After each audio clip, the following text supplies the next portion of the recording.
जब भी हमारी हेल्थ अफेक्ट होती है तो वो ऑन ऑफ ए सडन अचानक से डिसीज़ के रूप में नहीं बनती।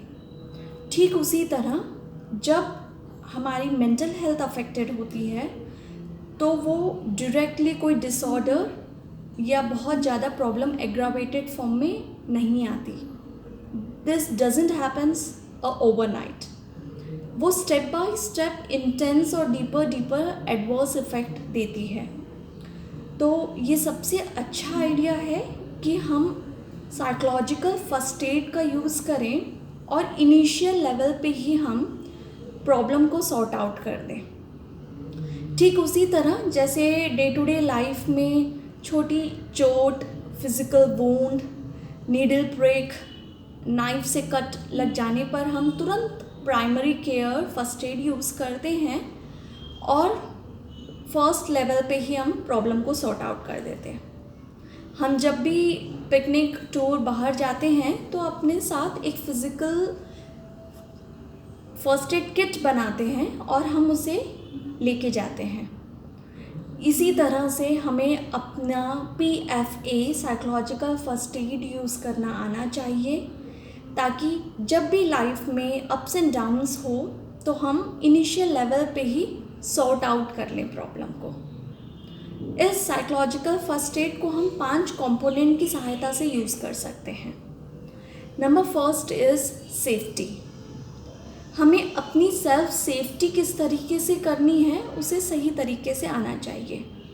दिन भर में हमारी लाइफस्टाइल कैसी है, हमारी डेली एक्टिविटी कैसी है, उसे हमें समझ में आना चाहिए।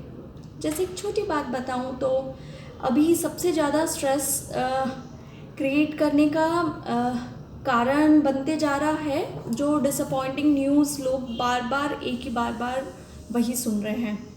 तो हमारी सेल्फ सेफ्टी के लिए हमें क्या करना चाहिए? जनरल नॉलेज के लिए हमने एक बार न्यूज़ देख लिया, इट इज़ इनफ। दिन भर में एक ही न्यूज़ को बार बार देखने की आवश्यकता नहीं है, तो हमें टीवी शट डाउन कर देना चाहिए। दूसरा कंपोनेंट, काम डाउन। हमें अपने माइंड को किस तरीके से काम रखना है, बैलेंस में रखना है, हमें आना चाहिए। हम सपोर्ट ले सकते हैं अच्छे कोटेशंस का, मोटिवेटिंग बुक्स, स्टोरीज़ का, कुछ अच्छी म्यूज़िक और सबसे इफ़ेक्टिव ध्यान और प्राणायाम का, जिससे कि हम अपने माइंड को इक्विलिब्रियम में कैसे रखें। थर्ड कंपोनेंट है सेल्फ एफिकेसी। हमें अपनी एफिशिएंसी, अपना बाउंड्रीज क्या है पता होना चाहिए। It is always important to accept our self the way we are. No one is perfect. It's absolutely okay यदि हम जो चीज़ चाह रहे हैं वो नहीं हो पा रही है तो फिर भी हमें एडजस्ट करना, एक्सेप्ट करना आना चाहिए। Fourth component is connection. सबसे इम्पॉर्टेंट है कि हमें सोशल सपोर्ट, हमारे जो loved near and dear ones हैं, हमारे फैमिली मेम्बर्स हैं, फ्रेंड्स हैं, रिलेटिव्स हैं, नेबर्स हैं, उनसे कनेक्शन बनाना आना चाहिए। ऐसे रिलेशंस, ऐसा प्लेटफॉर्म, ऐसे पर्सन ज़रूर होने चाहिए जब भी लाइफ में अप्स एंड डाउन्स हो तो हम उनसे शेयर कर सकें, उनसे बात कर सकें, वो हमें थोड़ा सा एडवाइस, गाइडेंस, एम्पैथी शो कर सकें। और फिफ्थ वन इज़ होप। एक उम्मीद, आशा की किरण कभी भी नहीं छोड़े। जैसे बारिश के बाद में काले घने बादल भी छट जाते हैं और सूर्य की रोशनी आते ही आपस में बाहर का एटमॉस्फेयर बिल्कुल ब्रिलियंट हो जाता है।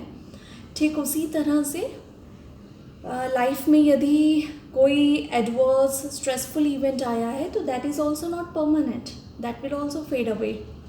तो हमारी पॉजिटिविटी को डेवलप करके, मेंटल हेल्थ को बैलेंस रख के हमें होपफुल रहना बहुत ज़रूरी है।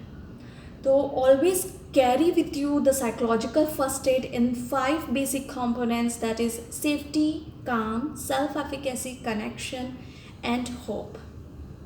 प्लीज़ यूज़ करें और जब भी ज़रूरत पड़ती है तो हमारी टीम आपके पास है, आप हमसे कनेक्ट हो सकते हैं। Let us make this world a better place to live. Stay positive, things will set right soon. Thank you very much.